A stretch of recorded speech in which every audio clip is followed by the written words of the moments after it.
Dawn, thank you so much for bringing me to your favorite bar, the Running Horse Tavern. Wow. And so this is actually a bar in the Royal Air Force Club, which is on Piccadilly in London. And so whenever I'm working in London, which is pretty frequently, I try to stay at the RAF Club. And this bar is right in the basement of the club. And they'll do a curry evening every second Wednesday, so you can go and have a really cheap curry. They also have a separate dining area where you can have a beautiful sort of three-course meal. And I'll meet people who are still in the military or people who are from foreign militaries. And yeah, it's a lovely safe space. It's never overcrowded. It's always full of really interesting people who will always have something in common with me because they've all got sort of some connection to the military. So yeah, I just love it. It's just a safer, more harmonious place to be than some of the other more frenetic places in London. Exactly. It feels to me, and I haven't physically been there. There's a lot of museum pieces on around the walls and a lot of history there. You would imagine. Yes, yes, Um, indeed. and it's a bit like the paddies, us paddies. Why we all go to Irish bars when we go away. We love the bric-a-brac. It's Yes, yeah. it's sort of it's probably part of the feel for the place is actually grandparents and parents and pictures of its talking points, is it? It absolutely is talking points. It's the same throughout the building, actually. So this is just one small room in the basement, but yeah, throughout the building, there's so much memorabilia from the history of the Air Force. So yeah, so it's lovely. My husband, whenever he comes there with me, he can barely walk down the stairs because there are so many pictures of different aircraft and different operations, and he has to stop and read every single one. And of course, Look at the you pictures and talk about the planes. and you get down to the end and you see pictures of horses, and you probably are the same for them. Yes, indeed, indeed. But yeah. So And yeah. is it and obviously we spoke previously about the RAF, but also the uniqueness of your role as a horsewoman. It, So it it's must be. kind of bizarre that as part of my Air Force role, I was chairman of equitation, which seems a bit bonkers because what do planes have to do with horses?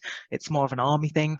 But yes, within the military, you're very much encouraged to do sports, and so they cover the whole plethora of sports. I just happened to do equitation, and of course, there's a great tradition of military and equitation. So we got to compete in some great places against the army, and occasionally we won. We beat. Oh, and there's a word that I have to be brutally honest and say I haven't heard before. Equitation. Yes, riding horses. Big horses.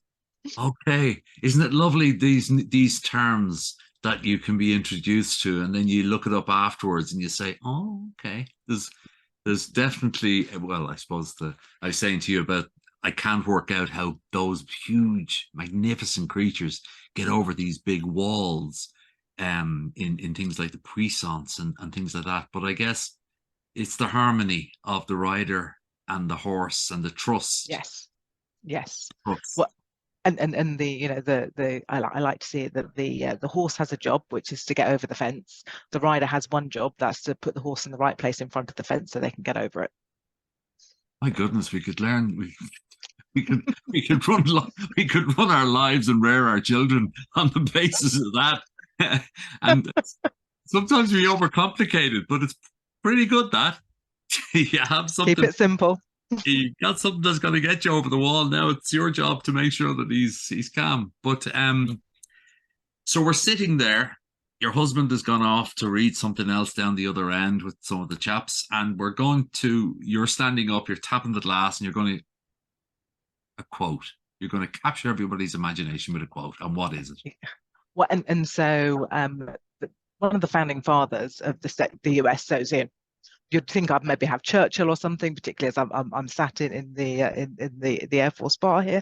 But actually, no, Benjamin Franklin. I think there are so many quotes of his that are frankly amazing. But one that really chimes with me when I'm sort of thinking about young people and skills, and perhaps trying to bring people into the industry, because that's something that we struggle with here, isn't it? And so he had a great quote, which was, "Tell me and I'll forget. teach me, I may remember, involve me, and I'll learn. Yeah. And I think that, that learning piece, if we as an industry, if we involve more people in what we're doing, if we open up our doors so that people just understand, and I don't mean literally, because obviously there's security to worry about, but open up our industry and involve people more, they will learn more about us, and then they might want to join us. Yeah. So true. It's so true. And language. What I like about when I talk to you is you use language that people understand. And I think it's not a native trait of a lot of technical engineering type people. Teach me and I to understand, and then at least I can make an informed decision. It's sometimes one of the challenges, isn't it, that we don't teach people to understand. We teach them or we talk to them so that they think you're very clever. Yes, talking at people, trying to show how wonderful you are, or whoever it is that's talking is, rather than involving them, opening the door up, letting them learn, sort of, imparting some knowledge, yes, but doing it in a more open way. Yeah, and does I suppose it's an iteration of what you said. But my own parents used to talk about the fish analogy. Give a fella a fish and you'll feed him for an afternoon. Sit Yeah, down yeah, yeah. and teach him how to make a rod, and you'll probably help him to feed himself for life. It's the same Yes. Yeah, yeah, yeah. same essence of teaching people, not for the sake of them depending on you. Because as you rightly say, where what you're doing is building foundations for change. Mm. No different than the guys who built the railways, or the guys who built the canals, or the people who built all other. It was change. I mean, most people were afraid of the fire monster called the steam engine, Yeah, yeah, yeah, yeah. and that's where a lot of that fear comes from. Are you're not a born into digital infrastructure person. You've looked at a lot of the feeder into it, and you've looked at a lot of things that in the grid and all that type of stuff. Is it language? Is it behavior? Is it fear?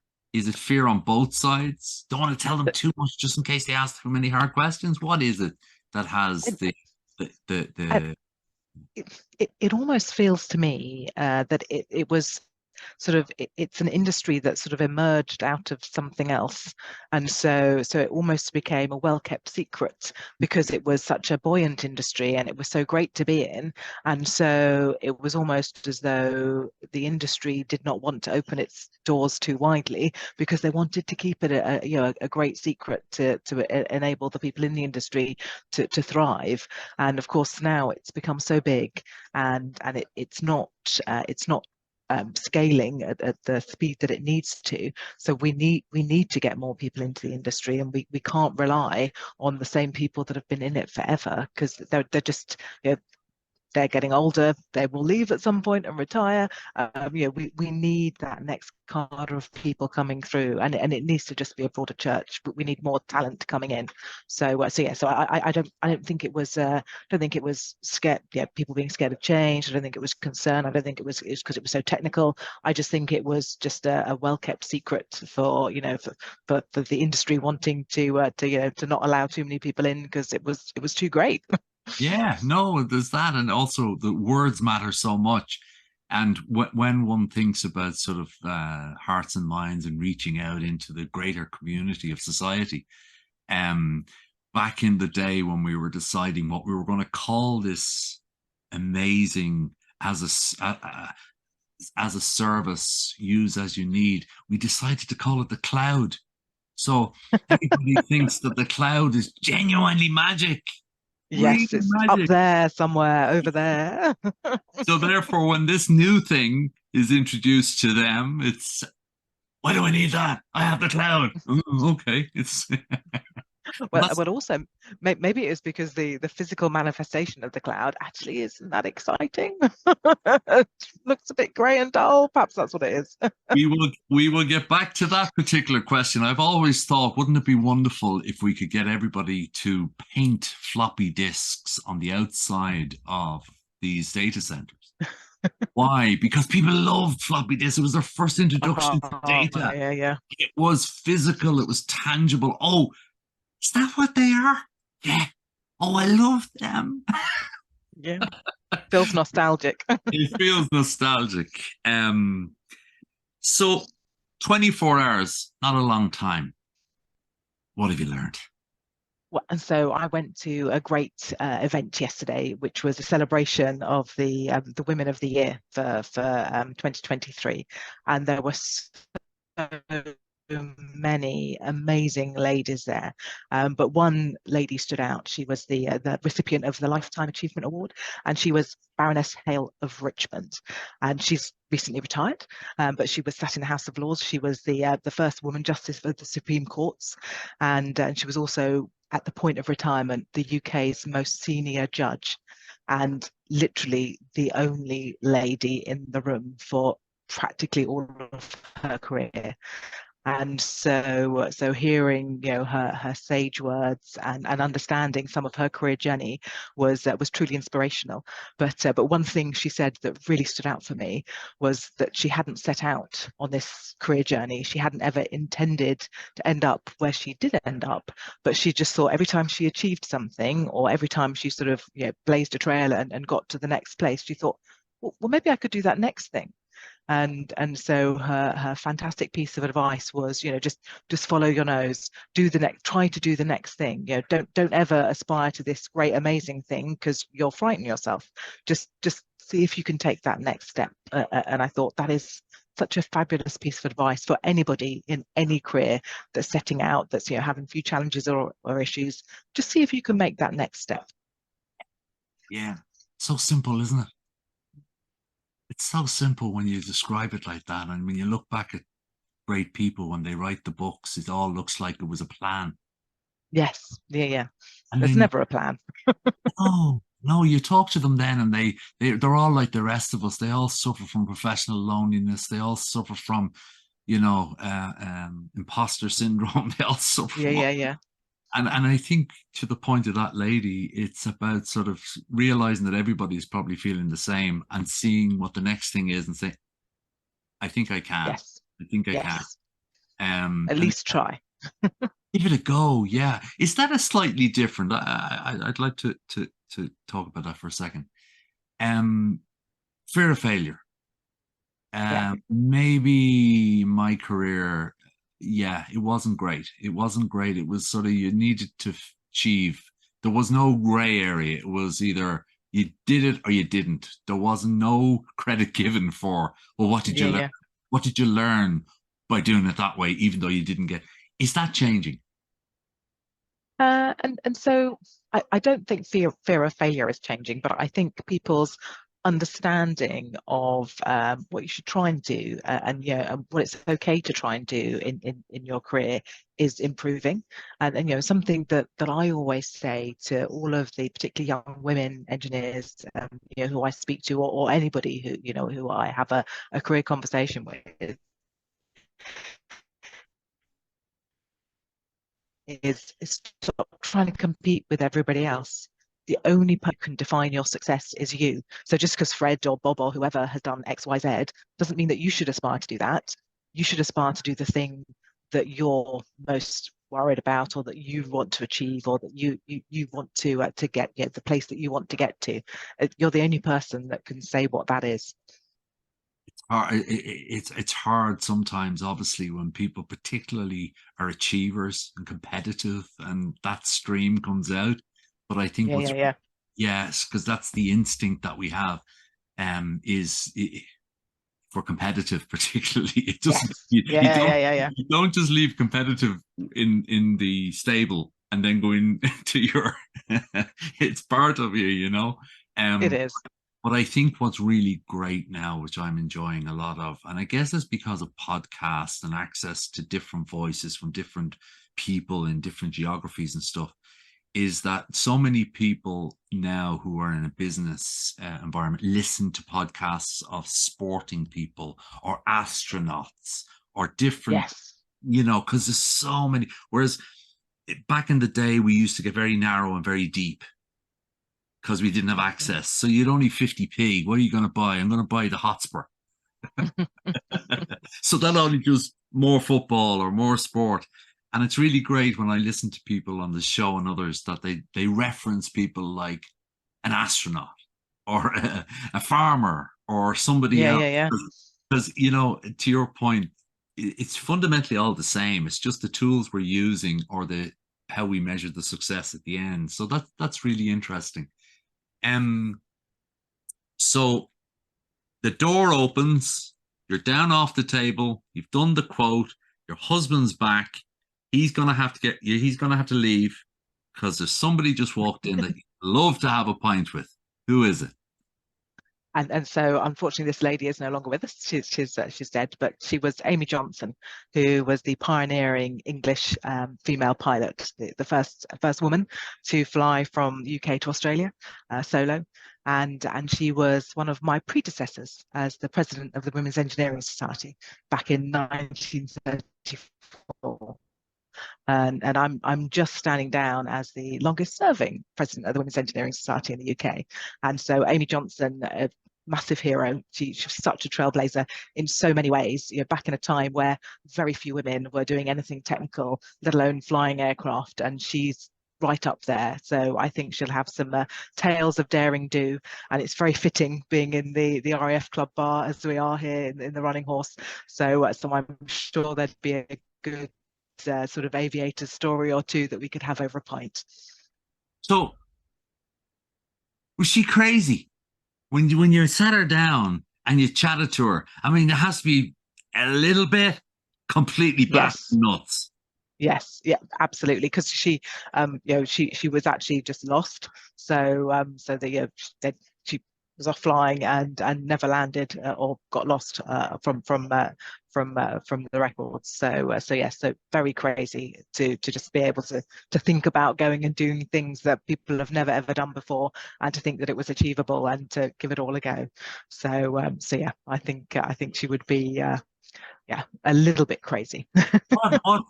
Just for the listeners' perspective, are we talking about the 60s? No, 30s. So she was president of the Women's Engineering Society in 1934. So this is way back right at the beginning of the of aviation in a gypsy moth, you know, small fabric and wooden aircraft. So we're talking, if it was a phone, we're talking the dial-up thing at home relative to we're bean cans and string. Bean cans and string. So when you throw in that whole, it was a very long way, and it still is a long way to get to Australia, in effectively something that you, as you say, probably plywood-esque. Would there have been, and again, I'm sorry to show my ignorance, would there have been high tension cables visible holding it together?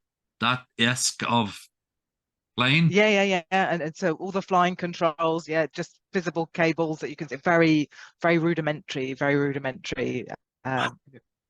right at the beginning of aviation. Yeah. Yeah. So you as a aviator would understand all the technical challenges and physical challenges on your body. I can't even think. I mean, there was no radar. There was no GPS. How does genuinely do they? It's not pressurized. Yeah. Do they follow the train track, or how do you know where you are? You can't. What do you do? So they would have been using navigational, the basic navigational skills rather than instruments. So, you know, a bit like the sailors used to have their sextants and so on. They would be flying to you know, following a trajectory effectively. So they'll have picked a pathway and they'll be flying to that using their compass. So, okay. So not quite as bad as the helicopter pilots who apparently follow the train tracks. Not quite as bad as them, but well, yes, and of course there wouldn't necessarily have been the train tracks to follow, especially not across the ocean. no, that would be great. But extraordinary, these pioneers and aviators, and obviously on boats as well. It's that drive and that inquisitiveness, even to the lady who got the Yes. woman of the year. That's such an important continuing characteristic for people. Be inquisitive. Wonder why. Yes. Oh, absolutely. You're just trying to, trying to think about what's the next thing. What can we do to challenge ourselves? And yeah, fight back to my finding what success is for you. I guess people like Amy who are driven to be trailblazing, they're just trying to find what success is for them and trying to find that next sort of meaningful thing that they want to do. For some people, it might be for their family, or having a fantastic family. For others, it might be running a company, or coming up with a new great technical innovation, and anywhere in between. Yeah, because ultimately what that does is it inspires others to give it a go. Yes. Well, if she can do it, I can do it. And I guess and you may know this better than most, is that when she decided to go on this journey, the technical enhancements that needed to be brought on to get her there probably then was used in the next generation of planes. Is that one of the outputs of such a journey? Is the and yeah, and so there weren't any particular innovations that were on the back of her journey then, but absolutely people who stretch the limits of what's feasible and what's currently been done always then push that extra piece, don't they? So that we get the next innovation. We understand the requirements, we know what the limitations are, and we know how we can then expand beyond those limitations. So yeah, absolutely. You've got to push the envelope to get to those better places. And it's only when you talk like this quite openly about one of your obvious heroes that all of us, I'd have a few soccer heroes, George Best, etc. And ultimately, what it really tells us is that in 2023 we really are only standing on the shoulders of massive giants. We really Indeed. are. And now at least we've got historical reference and qualified, robust information as to, they're not like Hercules, which are a mythical creature. We have what they did, not what they Yes. passed down. So we said, God, that's such an achievement. So Dawn, it's been short, sharp, and quick, but it's been very interesting. We've been to Australia, we've been to Piccadilly, we've been to a lot of places. We've met some of your heroes, past and present, and congratulations and best of luck. So you're now going to retire from your role as president, is it, of the... Yes, of the Women's Engineering Society, yes. No. And how are you about that? Is it okay? Oh, it's good. It's absolutely good. It's I've been wanting to pass the baton on to somebody for a couple of years now, but there wasn't anybody willing to step into the shoes. So I am absolutely confident that you won't be idle. You won't be idle. That's the one thing that I know for sure, because you have the inquisitive mind of your predecessors. So thank you so much for your time. It's been great and fun. Thank you. Thank you.